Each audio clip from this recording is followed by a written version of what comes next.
Hi, so in this video we're going to go over the 3 degrees of heart block. And so for the first one, it's very simple. Basically all of the PR intervals are prolonged, which just means they're greater than 0.2 seconds. And so you'll see that throughout the entire ECG. And so it's important to look at the entire thing and not just parts of it. And so you'll still have sinus rhythm, and it's typically asymptomatic, but again, it's important to know what it looks like. So let's just draw it real quick. So if it's like this, and then you have your P wave, and then you just have a prolonged interval, and then you have the QRS and T wave, and it's the same thing.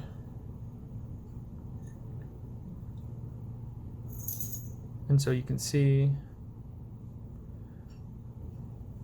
this and this will just be consistently prolonged throughout the entire strip. Okay, so that's first, and that's all you have to know.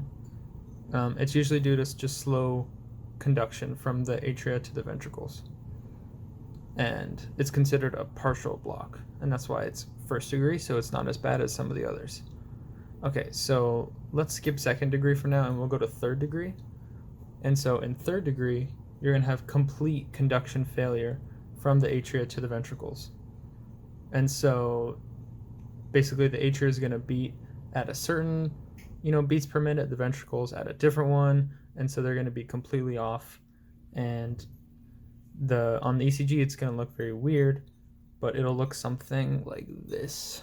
So you'll have this, so you'll have your P wave, and then you kind of have a weird wide QRS, and then another P wave, and then another P wave, and then a weird wonky wide, and then another P wave, and another P wave, and then, so as you can see, there are a lot more P waves.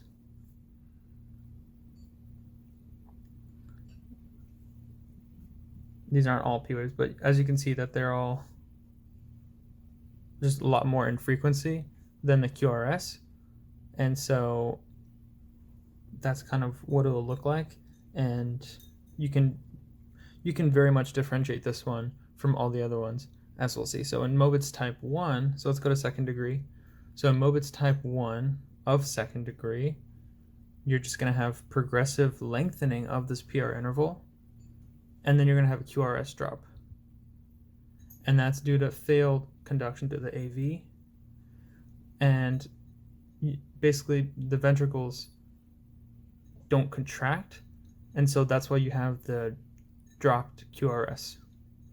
And so it'll look normal at first,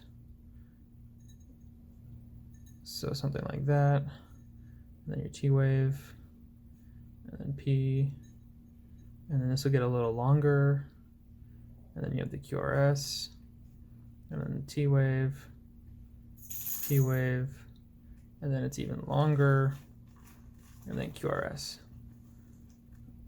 And then you'll have another T wave, and then a P wave, and then just nothing. So you're missing this QRS here. But as you can see, the interval from here to here, and here to here, and here to here, you have increasing lengths in the PR interval before this QRS is dropped. So like this is shorter than this, and this is shorter than this. And so that's Mobitz type 1. And it's typically asymptomatic, and you can see it in children and in athletes.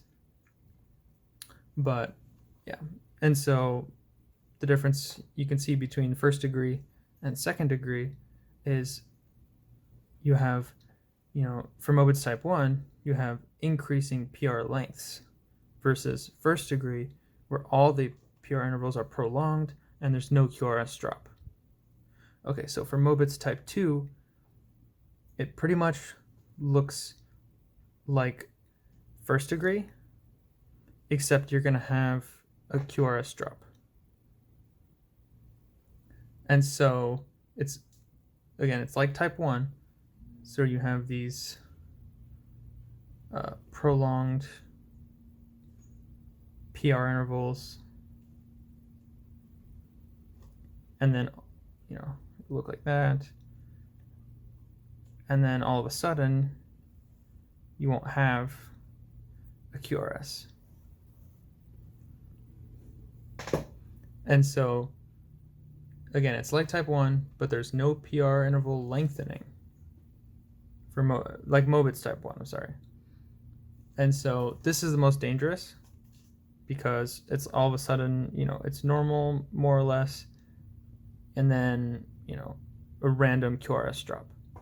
So again, the ventricles didn't contract, so there was a conduction problem. And so this can lead to heart attack. And usually this one and type 3, you'd have to treat with a pacemaker. And so that's the difference between type 1 and type 2 for second degree. And then again, for third degree, there's just complete failure. And something also maybe high yield. Third degree heart block can be caused by Lyme disease. And the broad QRSs, the reason why they're so broad is because this excitation is from the Purkinje system. And so that's why you get this, it's more broad and widened, and it looks really awkward. So you can definitely tell the difference between this one and the others. So on an exam, it's more important to be able to distinguish what they look like on ECG. And then they'll usually just give you a case presentation of, if the patient doesn't really have problems with their vitals, then it might just be a first degree or a Mobitz type 1. But if you see the patients coming in, breathing hard, chest pain, that kind of thing, maybe it's more third degree. And that's just another way to differentiate them.